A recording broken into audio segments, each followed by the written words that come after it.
Ayan na po ang ating ginataang tilapia.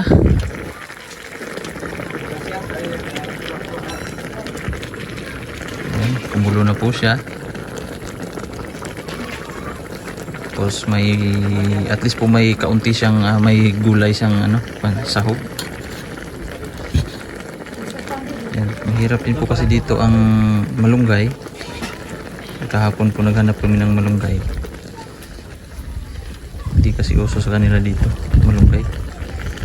Doon naman sa downtown yung mga bakod may mga malunggay talaga. Ayan.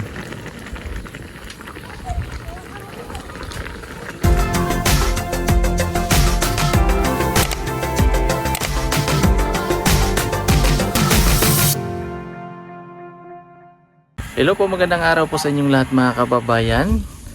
Kami po ni Istong dito ay naiwan kasi kami po ang nagbabantay ngayon dito. Kasi hindi po pwedeng hindi bantayan kasi yung mga aso dito mataas. Maakyat talaga. Mataas mataas ang ilong. Mataas ang kanilang pangamoy. Matalas ang pangamoy. Kasi kahit po na takpan mo dyan sa mesa, umakyat talaga. May mga gamit po dito, mga importante. Kailangan po. Ayan, tapos magliligpit din po kami ngayon mga kababayan. Mga kababayan naming tunay. Kasi baka po mamaya or kung hindi po bukas, madaling araw, baka mamaya po makaalis po kami, makauwi po kami ng Davao. So ang gagawin namin is ito ngayon, magliligpit po kami ng mga gamit para mamaya in case na makadesisyon po sila na umuwi na kami, ay ready na po at prepare na, malinis sa pang area. Yan po ang gagawin namin ngayon. So abangan po ninyo mga kababayan ng aming mga vlog ni Istong ngayong araw na ito. Kahit po magkaparehas po kami ng vlog ngayon, sana po ay suportahan po ninyo kami. Tong no? Please po. Please po, maawa. Ayan. Ito lang po palaging ginagawa namin. Nag-a-assist po sa kanila, nagpe-prepare ng mga pagkain, naghuhugas ng plato, mga kaldero, nagsasaing. Ganun po palagi para po mabawasan po yung kanilang mga trabaho. Kasi kapag sila pa po ang gagawa, na may mission pa po silang gagawin, abala po sa kanila.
At habang si Istong po ay nagpapatuloy sa pag-prepare, pag-arrange ng mga gamit namin po para prepare na pa uwi, ito po ang aking gagawin ngayon ay ang pananghalian naman. Lulutuin ko po itong ginataan na tilapia. Ito po ang aming uulamin ngayong pananghalian. So prepare lang po ako ng mga pangsahog. Ito. Depende na po ito sa makita ko. Pichay. Pwede pa. Ito na lang siguro ang gagamitin ko. Ito parang lanta na. So kuha tayo dito ng pansahog. Nasa ibabaw. Itong kuha ko tong ha. I shall return. Balik ko lang ito. Gagamit ko ba ng tadtaran? Oh. Tadtaran, tadtaran. Ito pala.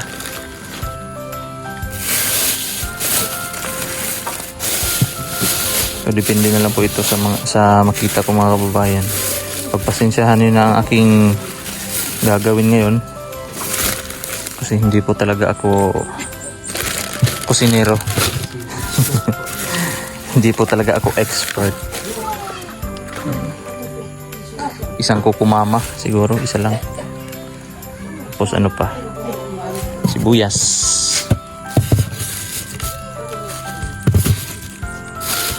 Ano pa ba? Ito.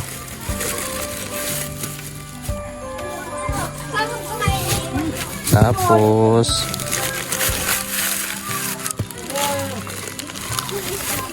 dalawahin na lang siguro, pero hindi uubusin. Sibuyas, ahos. Ito. Ito pala, isa piraso. Ayan. Hit natin ulit.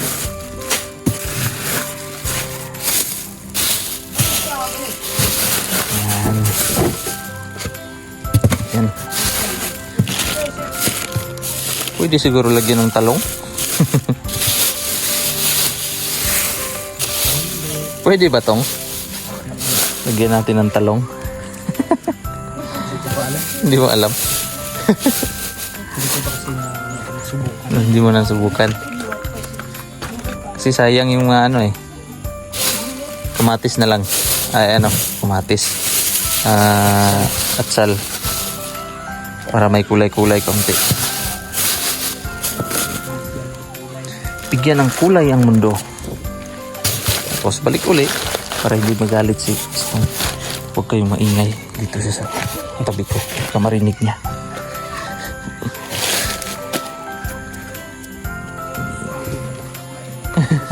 Nasa tabi pala. Tapos hiram ako ng plato. Isa.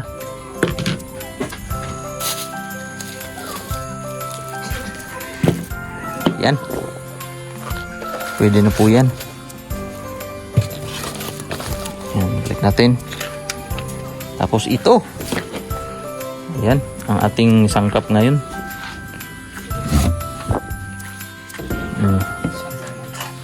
Yung Trapo kanina.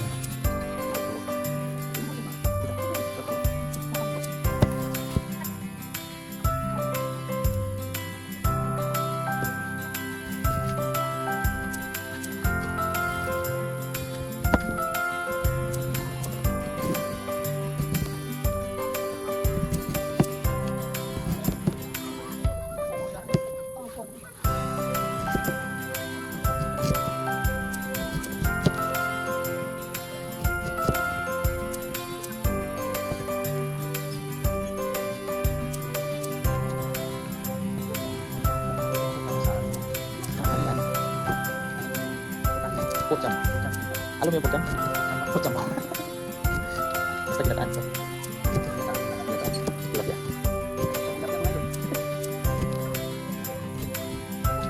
Kung tama ko itong nagawa ko. Basta may asin, no?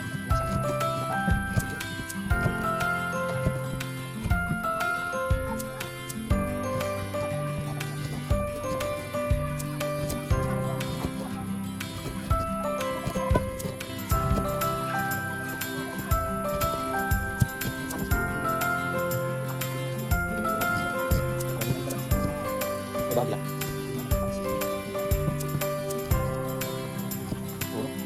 Hindi tayo nakatikim ng kuya. Gusto ko yun.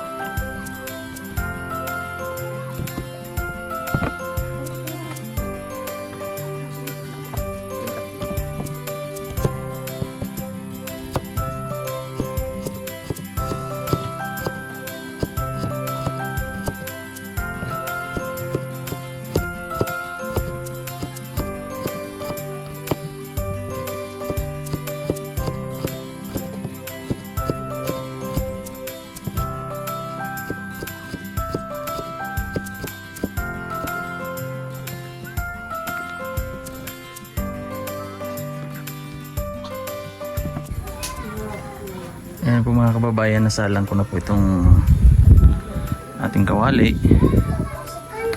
Tapos itong ano na, luya, para bumango, lumabas yung kanyang aroma at yung langsa ng tilapia ay mabawasan.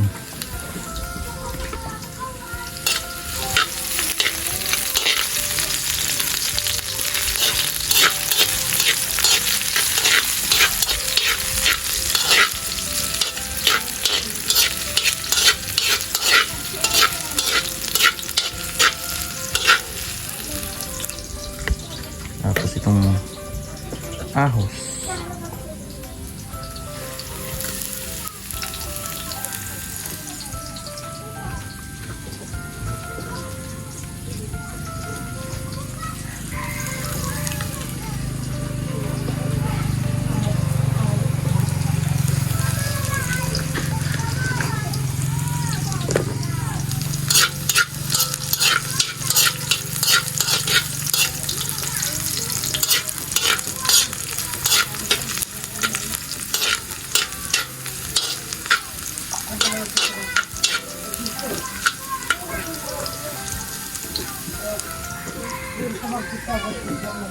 tapos ito mamaya maya.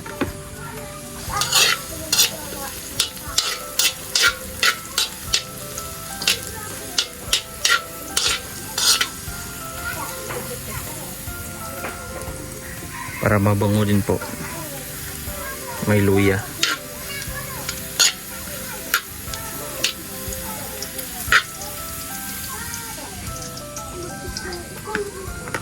Pwede na ito.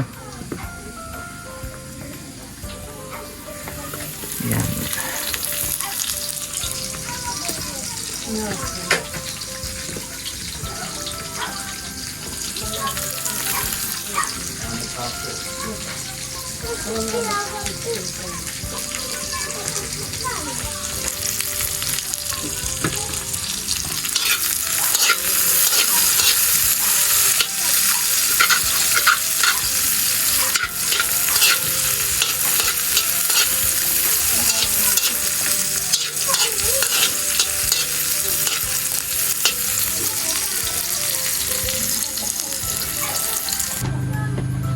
Tapos ilagay ko na po ito si Coco Papa.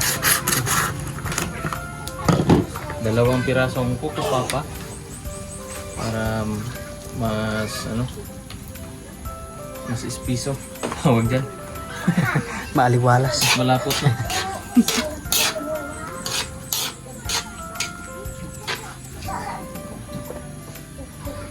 Lagyan muna natin ng kaunting asin.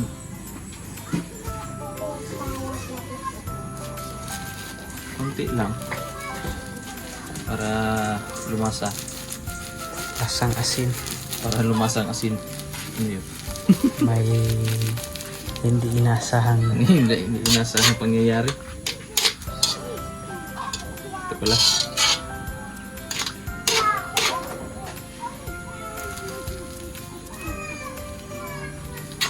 Asin.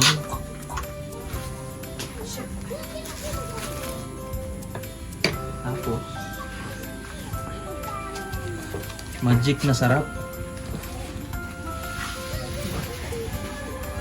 Yan. Pasensya na po dyan sa mga kusinera at kusinero nating mga viewers dyan. Ito po ay may patnubay ng magulang. Hindi po talaga ako kung alam ko lang po ang aking ina-apply dito sa pagluluto.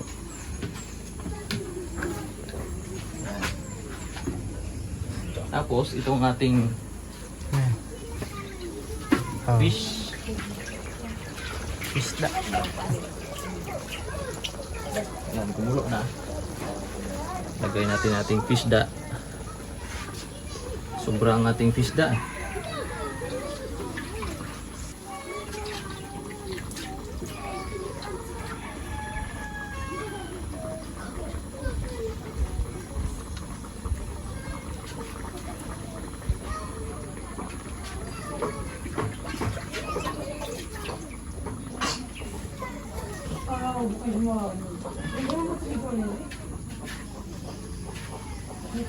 Marami ang pisda.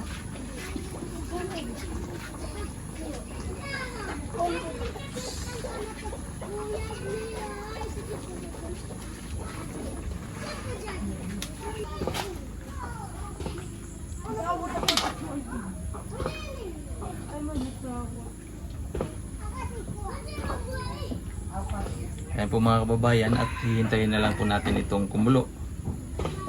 Tapos kumulo, lagay na natin ang mga pampakulay. Tulad po nito, ito tsaka itong gulay natin. So ito na lang po ilalagay ko kasi masyadong lanta na ng pichay. At ayan na po ang ating ginataang tilapia.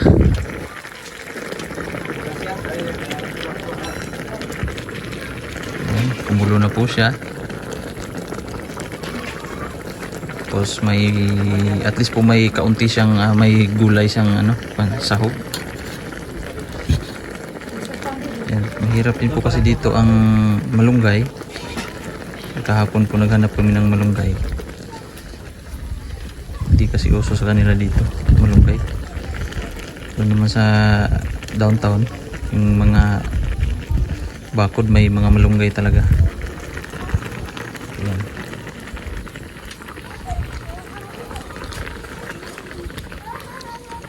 Tapos ililipat na po namin ito. Malapit na maluto.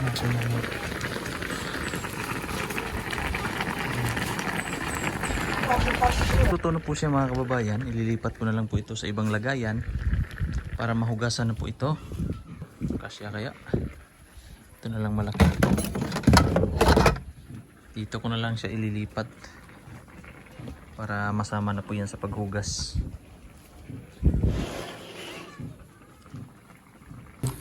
Baldi. O baldi, ako'y ko baldi. Bibigyan na lang po ito pinadato mga kababayan kasi masisira po ito kapag dalhin namin. Punta mabahin ng bag. Siguro. Sayang kasi ito. Kaunti na lang. May yelo pa naman po na tira. Kaunti. Pero kapag ibabiyahe pa ito pabalik, masisira. Okay pa naman to. Pero pag ibiyahe ito, siyempre mainit sa likod. Tapos nasa cooler. Kunti na lang ayos pa. Pero ngayon, okay pa to.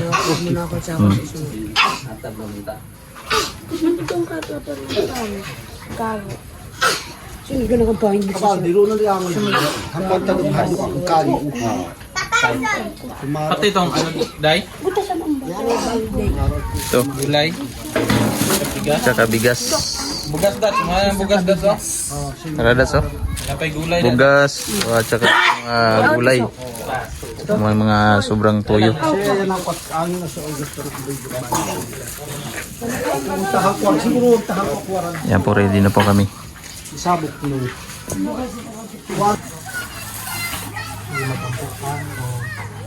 Pinong Diyos, ito na kapasal sa mga langit at iyak sa mga ramang sa pagsak na mahal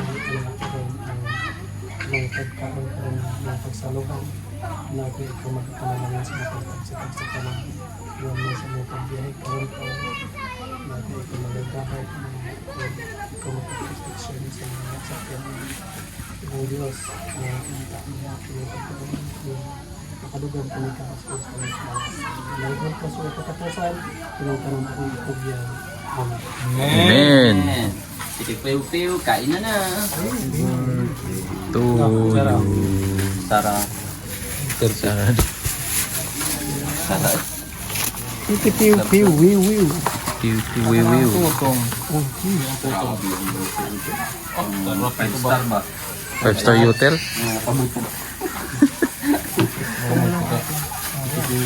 Barangay Pitipil. Kain tayo. At papatayin na po namin itong generator para uuwi na. Kuy, uuwi na. Agay. Mahirap pala kung ganun. Yan. Para makauwi na po kami sa barangay Pitipiw-piw. Wiwiw. Sorry. Sorry na. So generator. Ayun po mga kababayan, at ready na po kami para po makauwi ng Davao. Oras po ngayon ay mag-aalaw na po ng hapon kasi may lakad pa po sila Sir Paul. Uuwi pa po ng Luzon. So thank you so much po mga kababayan sa inyong pagsubaybay sa amin dito sa Kamundukan. At thank you din po kay Sir Paul sa pagpapasama po dito. At sa lahat po ng BB Team, thank you so much po sa inyong lahat. Istong. At hanggang dito na lang po muna mga kababayan ng ating vlog ngayong araw. Thank you so much po sa inyong panonood. At kay Tita Redemption, thank you so much po Tita. Ingat po kayo palagi at God bless po sa inyong lahat mga kababayan.